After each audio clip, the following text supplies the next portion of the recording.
Hi, I'm Anne-Marie Mediwake, and I'm here with Lindsey Deluce and Kelsey McEwen. Welcome to CTV Your Morning, the podcast.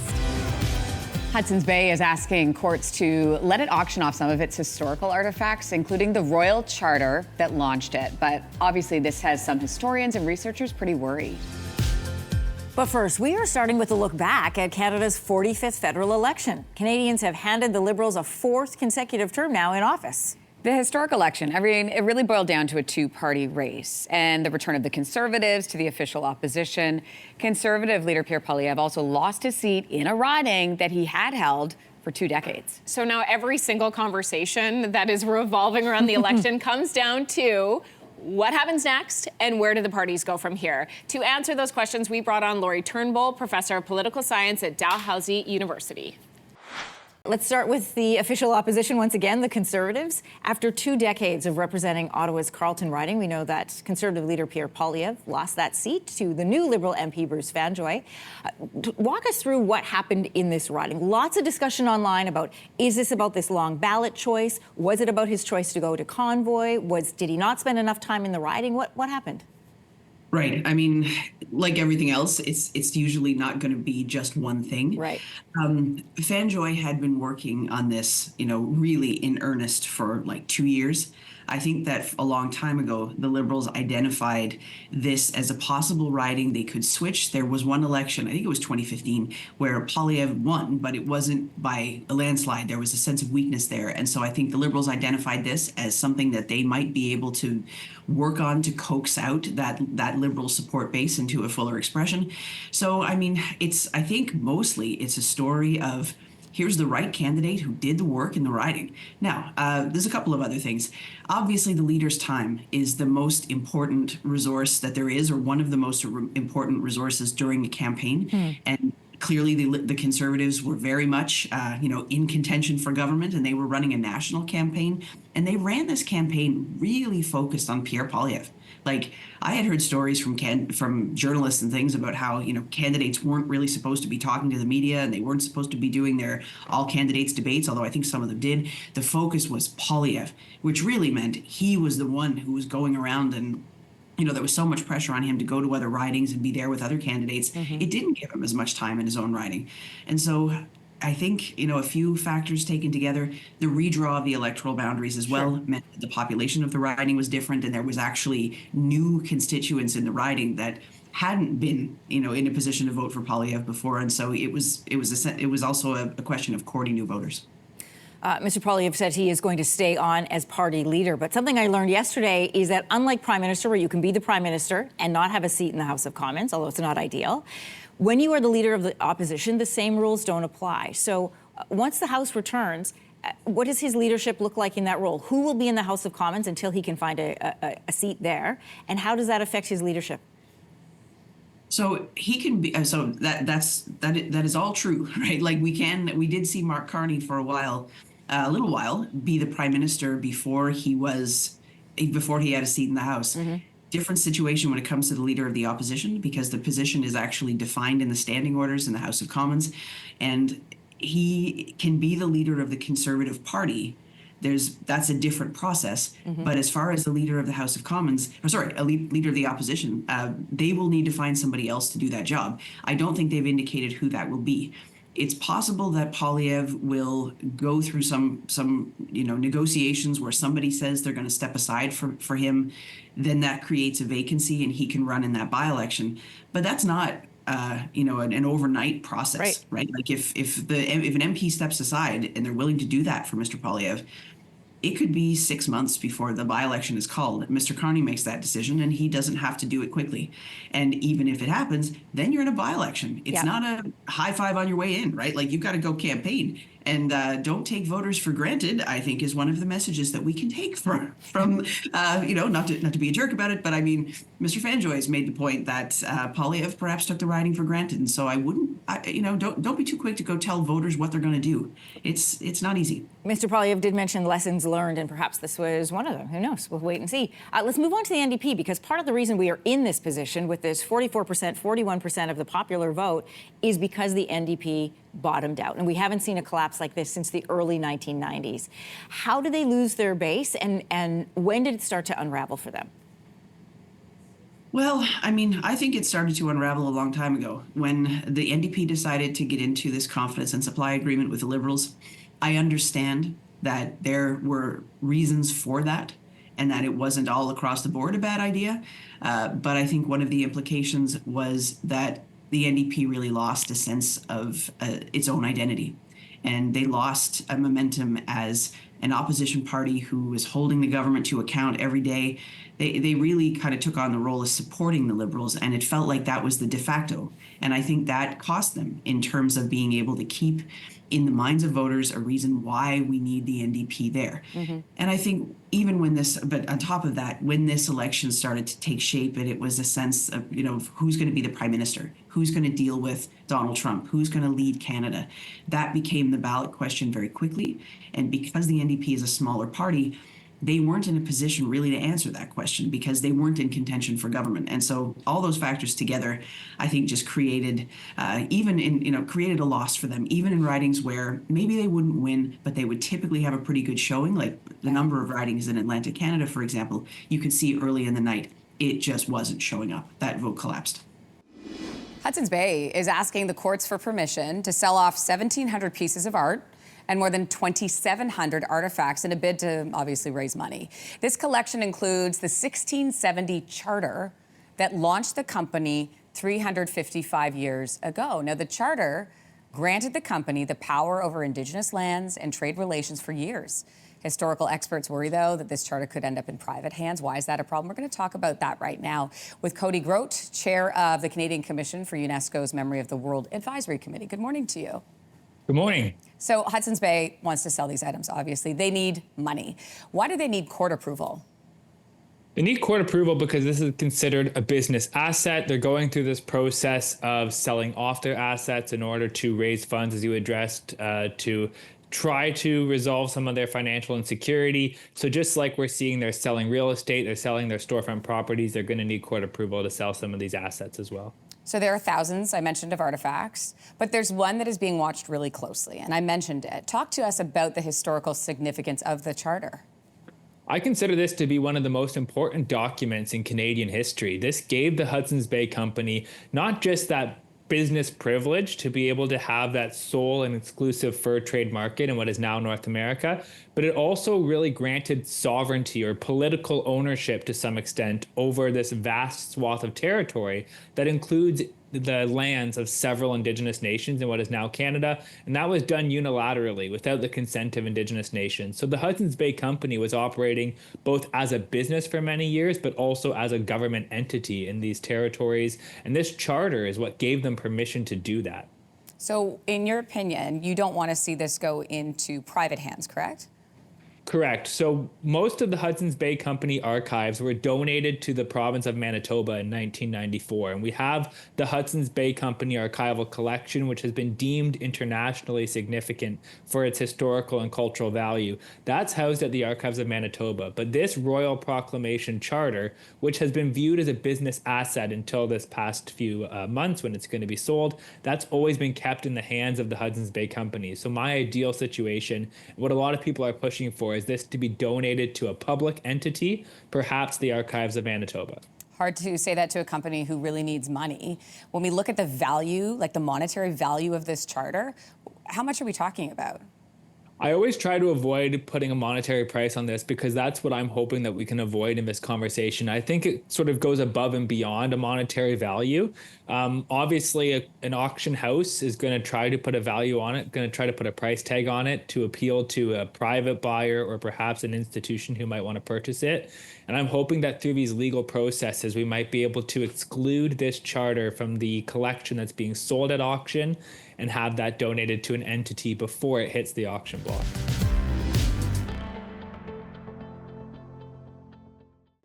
CTV's original series, Sullivan's Crossing, is back with new beginnings and new heartaches. I'm not fine.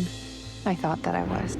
no matter You where I always went. find a way. part of Maggie and me. Cal's love story continues in the brand new season. Will it have a happy ending? Joining me this morning are Morgan Cohan, who plays Maggie, and Chad Michael Murray, who plays Cal. Great to have you guys back. Great to be back. Okay, Great to be listen. back. Season 2 ends with a major cliffhanger for Sully. We all know this. Teasers for season 3 suggest we're on the exact same roller coaster. And I went deep into the comments onto these posts online because the comments are amazing from your fans. They cannot wait. They love the show. You guys are, and I'm probably going to say this wrong, but you're majorly shipped.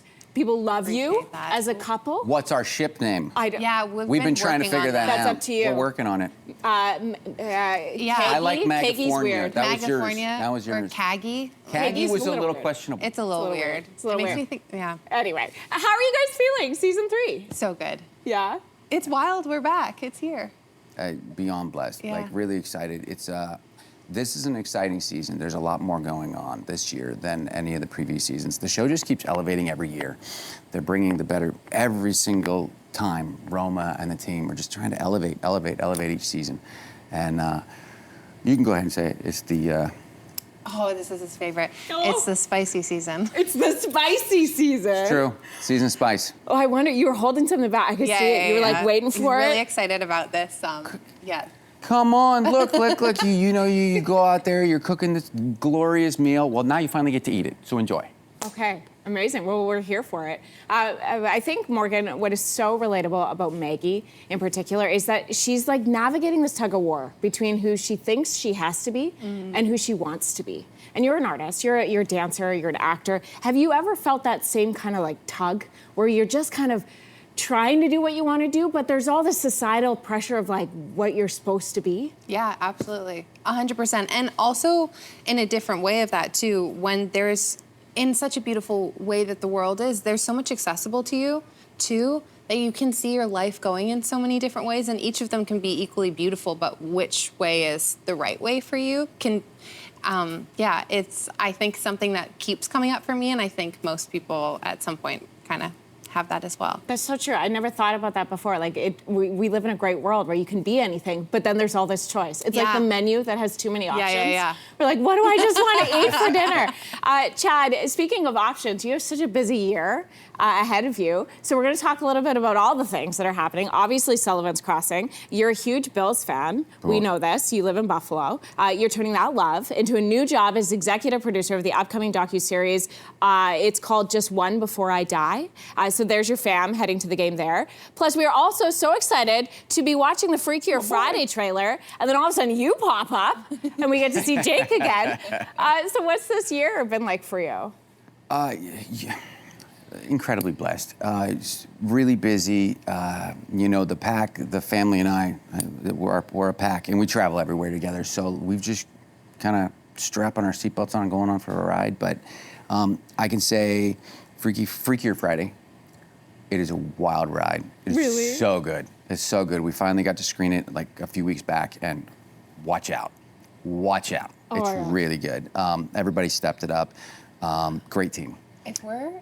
If we get to be filming at the same time, we have to have the whole cast and crew go and watch it. in No, we theaters. don't. Yes, we absolutely do. Yes. do that. Oh, that's good. I That's would happening. suggest I will sneak into a theater just because I want to watch. There's Like a regular theater? yes, and the reason being is normally I would not do that, but in this particular scenario, there's a nostalgia kick there, right? Like a lot of us grew up when that was a movie when we were much younger, and so now 23 years later to see kind of the parents be able to sit back, or at least the adults who grew up with it now sit back and watch it. I just want to see that reaction on their faces or hear it in the theater. I don't know, there's something really special to that. Well, to be a listen. part of it. If it is releasing and you guys are filming in Atlantic Canada, be on the lookout, everyone. When the movie comes out, Chad might be sneaking into the theater behind Get you. ready. Real quick before we go, obviously camping is a huge part of Sullivan's Crossing. I've shared on the show here, on our show, that I am outsidey, I'm not outdoorsy. So I'm curious, I like what that. kind of camper are you guys? I think I'm fairly outdoorsy. You're outdoorsy, Yeah. solid. You'll be Yeah. out there in a tent. Yeah, pop a squat, no problem. Yeah, love it. You? I was a heavy primitive camper for a long time. Hardcore. We did it all. Heavy primitive camp. That's quite the mouthful. We're gonna let you We would marinate go on out that. there. We would go in the woods. You take nothing. You're gonna fish. You're gonna do everything. You're gonna dig holes. Hardcore. The whole thing. So he's Okay. outdoorsy. Amazing. Chad's hardcore. That's what we've learned from this. So for the past 30 years, on the last Sunday of the month, Yuck Yucks in Toronto has been hosting the go-to showcase for comedy in the country. How many kids do you have? None. So obviously you weren't dating a Jamaican fella. It was really like our Def Jam of Canadian comedy. Now the Jamaicans are getting loud. Rip, rip, rip. For 30 years, I considered the hottest night of comedy in the country. The Nubian show has attracted huge comics like Dave Chappelle, Kevin Hart, launched the careers of so many comedians, Russell Peters, and now a new documentary called People of Comedy is honoring its lasting legacy. Speaking of legacy, the man who started it all, Kenny Robinson, is joining us this morning in studio. So good to have you here. So nice to be had. When I say 30 years, can you believe it? It didn't seem like 30 years until somebody said, I think it's 30 now. Yeah, isn't that wild? It was the 20th and 25th. That's a little bit surprising for me, but They creep up. they sure do. They sure It's do. like the show's lasted longer than 2 of my marriages. There you go. So you've had, this is your longest relationship then with this show. My children thought the Nubian show was another family that I went to every... The Nubians. Yeah. Yeah, exactly. Okay, so take me back to that first night. Can you remember how you felt that first night 30 years ago? Oh, well, I remember taking the subway from where I lived to there, and there's a big lineup of people down the street, and I went, my God.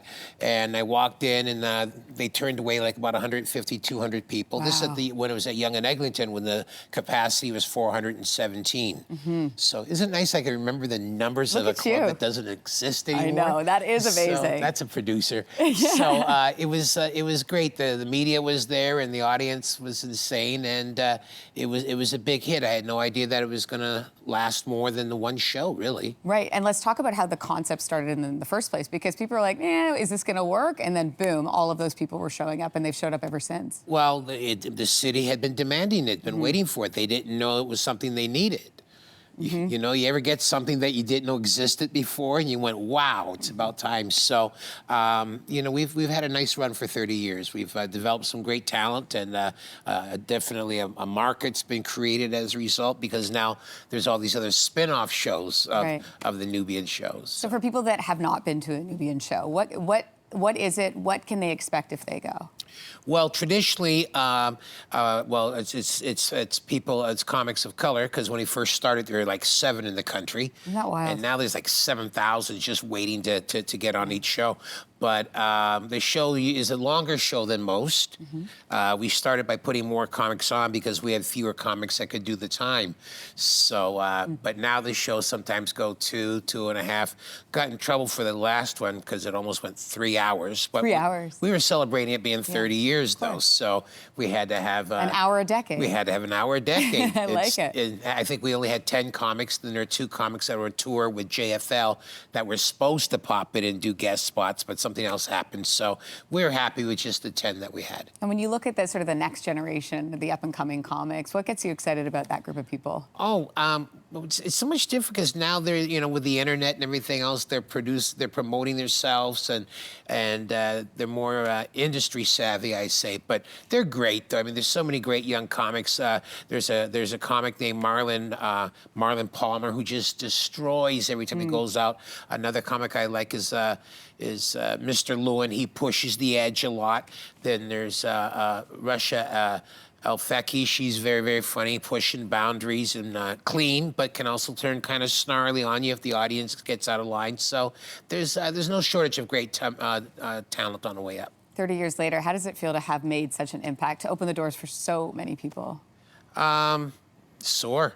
Sore? You open the door next. I hurt. Next. Ow, you stepped on my foot. So it's great. It's a great legacy, and I'm very proud of. I'm proud of the show. I'm proud of the fact that we've lasted this long, and I'm proud of the talent and the things they've done.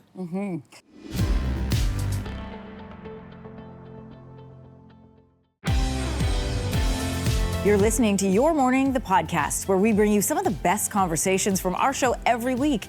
Join us live on CTV weekdays, 6 to 9 a.m. Eastern, 7 to 10 a.m. Atlantic on CTV CTV News Channel or on your CTV News app.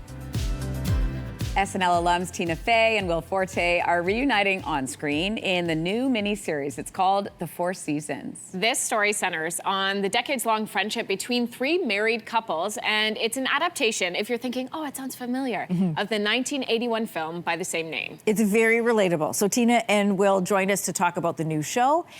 Added to your list, it is a must-watch.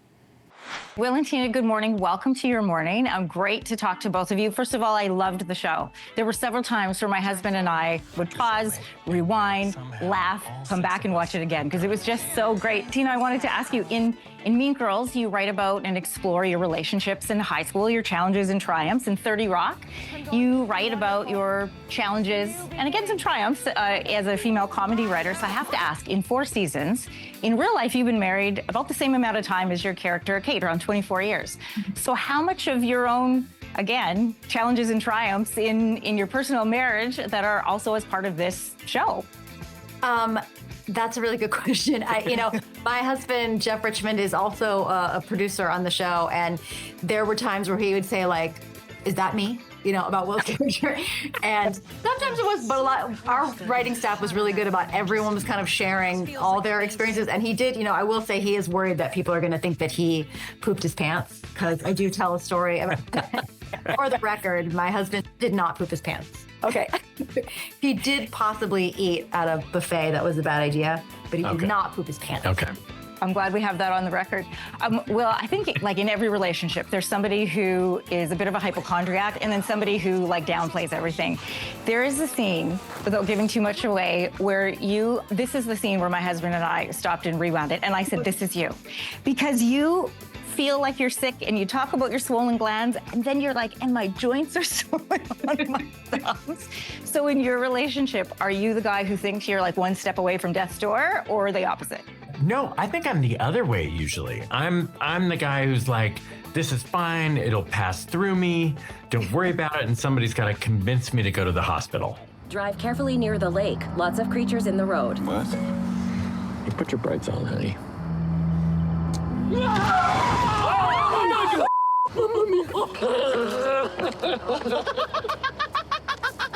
Oh my God. What is wrong with you? You guys have worked together, obviously, in SNL. You guys have worked together in other shows. They're with this great group of friends. I'm curious to know what the dynamic was like when you weren't shooting. How much fun was it for you guys to all be together for such an intense amount of time? I will say it was really fun, and we did have a really nice time. And I always feel bad saying that because I know when I see actors do press like this and like, we had so much fun, I'm always like, I don't care. Am I gonna have fun? Am I gonna have fun when I watch the show? And I hope that you will. But I also say, please don't hold it against us that we had a really nice time. I love all of you, plus. Please do not talk about your other hotter friend group. It hurts my feelings. I know, but that's so hot. It was so nice and so relaxed. It was like it was like no other set I've ever been on. It was very adult in the best way possible. Is that everyone right? just kind of like knows what they're doing and comes prepared and is like, entertained by the other people in the show. And also the fact that it's so much of it was just the 6 or 7 of us.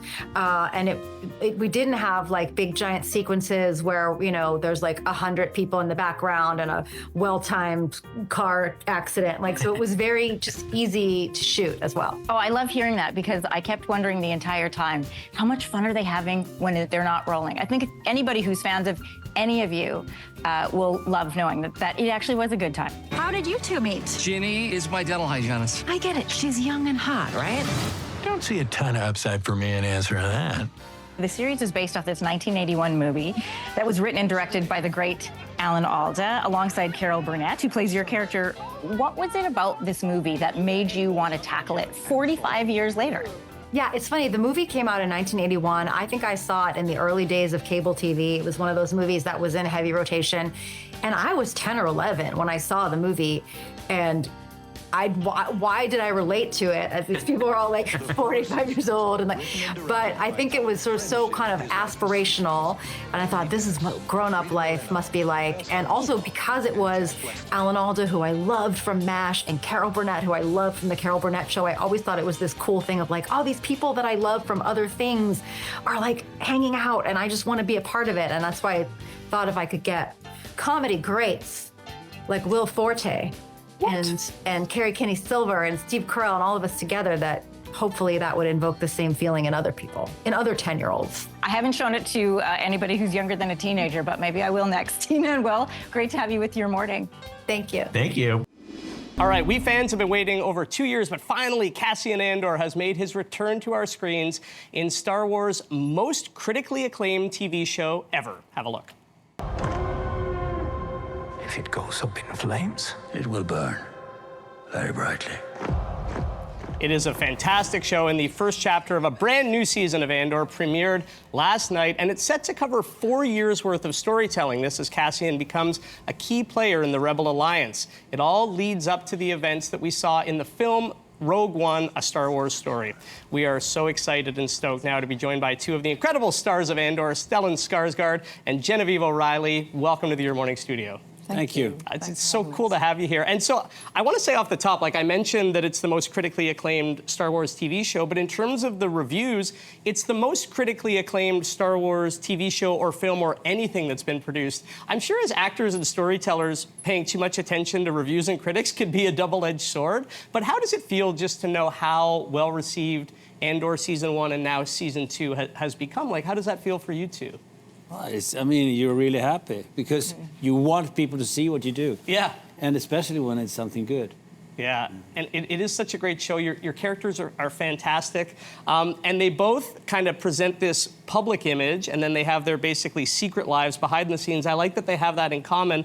Stellan, what was it about Luthen that really drew you to this character and made you want to be part of Andor when you first read him maybe on the page? Well, the first thing was the 10-year-old Stellan Skarsgård that said, "You get to own your own spaceship." Yes. And so I wanted to do it, but I said, "Hey, take it easy now, Stellan. We got to read it first." So, but then when reading it and talking to Tony, yeah, it had a quality. It had a quality from page one that was very rare, and not only for being Star Wars, but for being television in any way. Yeah. It was. People came alive already on the page. I love that you were having a conversation with your 10-year-old self, too. It's Yeah. great. You mentioned Tony Gilroy, the show creator. He's done so much great work in film and TV. He's a creative force. And you're a creative force, Genevieve. So many great roles. You think of like Young Victoria, The Dry, a great recent film. I want to ask you about Mon Mothma, because throughout your career, she has been a bit of a thread. You've played her now in multiple installments of Star Wars. So when you were kind of pitched the idea of bringing her back from Andor, what did you think of it? Like, why did you want to tell this version of her? I think Tony, our extraordinary writer and creator, just had a vision and was interested in exploring this woman in a way that we've never seen before. Yeah. She's always had weight, even from when Caroline Blixen originated her back in Return of the Jedi. Yeah. And you're right, I have been, surprised in my career for them to ask me back a few times to do this. But Tony really has allowed narrative space and screen time to get under the skin of this woman, to feel her cells, to feel what drives her, her fears, her dreams, her drive, and what it costs to be her. Oh, she's so layered in this series, and it's an amazing portrayal. I love the characters on the show. The writing is incredible. Another thing that I, as like a lifelong Star Wars fan, like all of us, really love about this series is the practical effects and the sets. It really pulls you in to this specific part of the Star Wars universe. For you as actors, what is it like to be on these elaborate sets as opposed to just being in front of green screens? Does it help you? How does that kind of inform your creative process? I mean, it's everything for us. Luke Hull is our production designer. He's an extraordinary talented man, and his whole team. But you know, we walk into a set and a space that we share. Yeah. We are both inhabiting the same space. We get to play. I'm thinking right now of the gallery scenes with you. Oh, yeah. They were special, all those things. Remember all the artifacts? Yeah. There's a history within it that and it's not just about us as actors, it's our directors inhabit the same space. Our camera people are shooting the same. So we're all in a shared story together.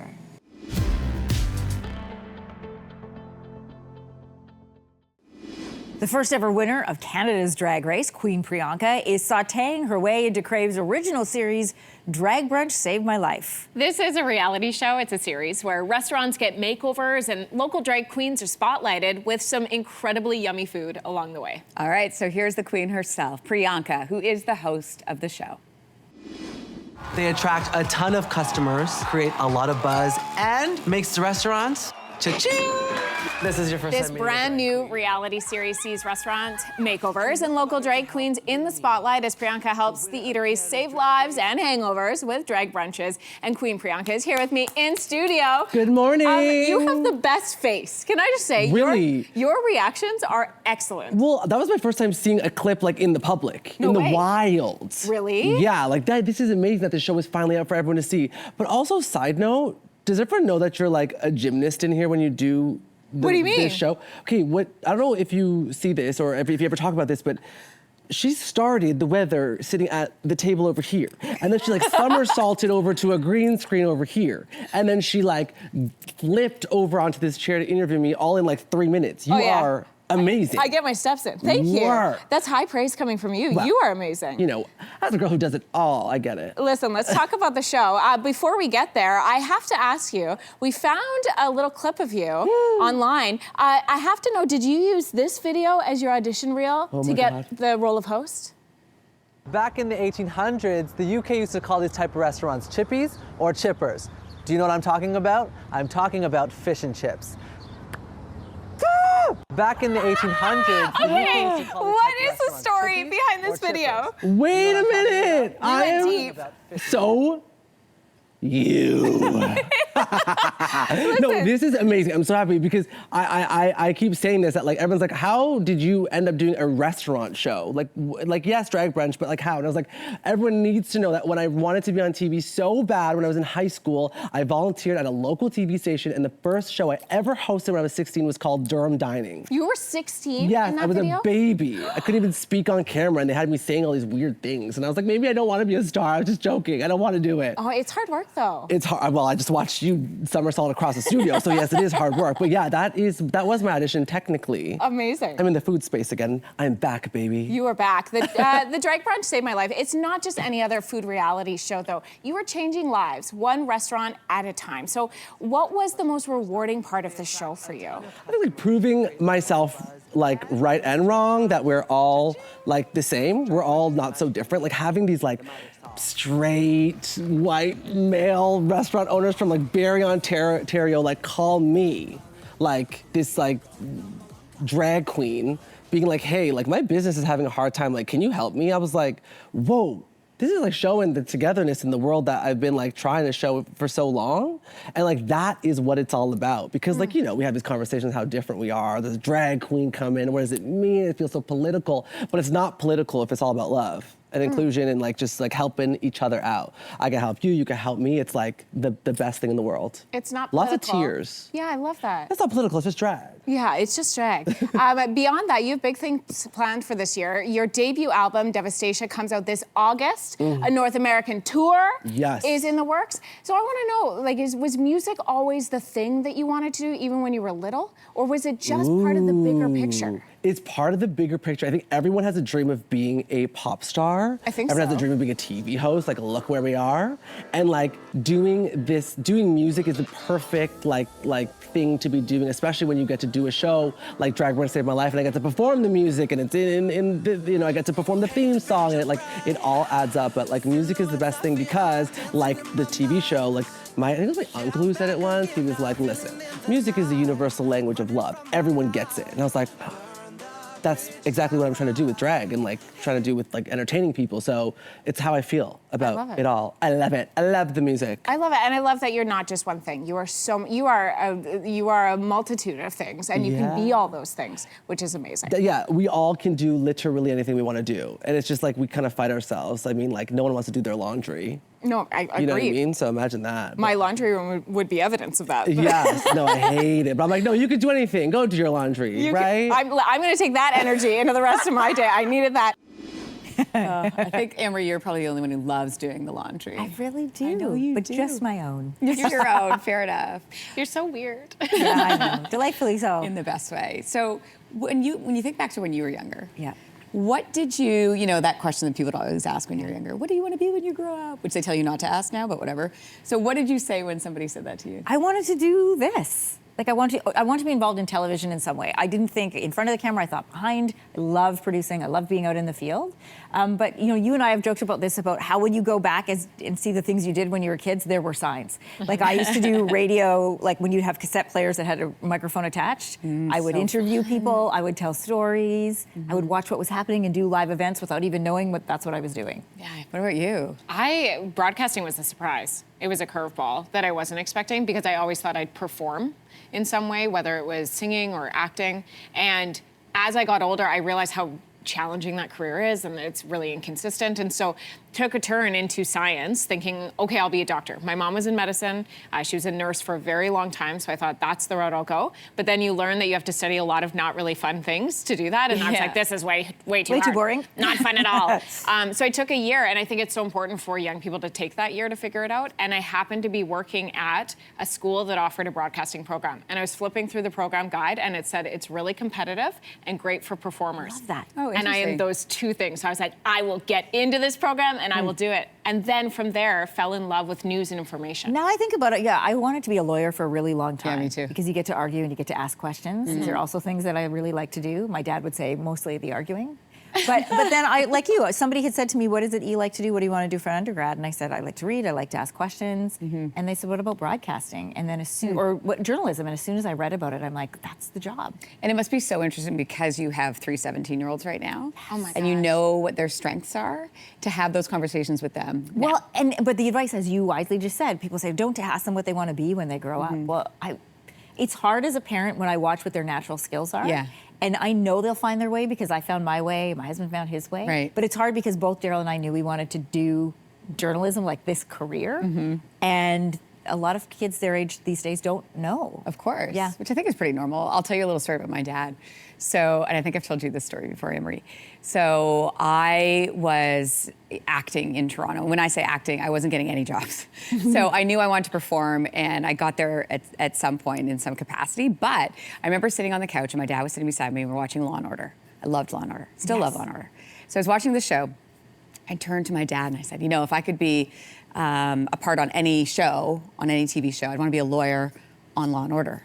And he took a beat and he looked at me and he's like, okay, what about instead of pretending to be a lawyer, why don't you be a lawyer? It's like one of those moments. Your dad is so smart. Yeah. Well, yes and no. I mean, he was trying to do that parent thing where, he is smart, but he tried to do that parent thing where you're like, your child is good in this capacity, but you also want them to find it on their own. Yes. I ended up doing my LSATs a couple times, almost applied to law school, and then found broadcasting. And then it was done.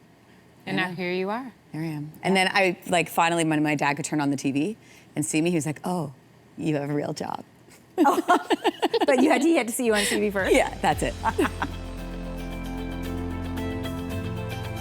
Okay, that's it for the podcast today. Thanks so much for joining us. And if you want more of these great conversations, don't forget to download or hit subscribe to Your Morning the Podcast on the iHeartRadio app or wherever you get your podcasts. And of course, we'd love for you to watch us live every day, weekday mornings on CTV CTV News Channel or on your CTV News app. Start your morning with us.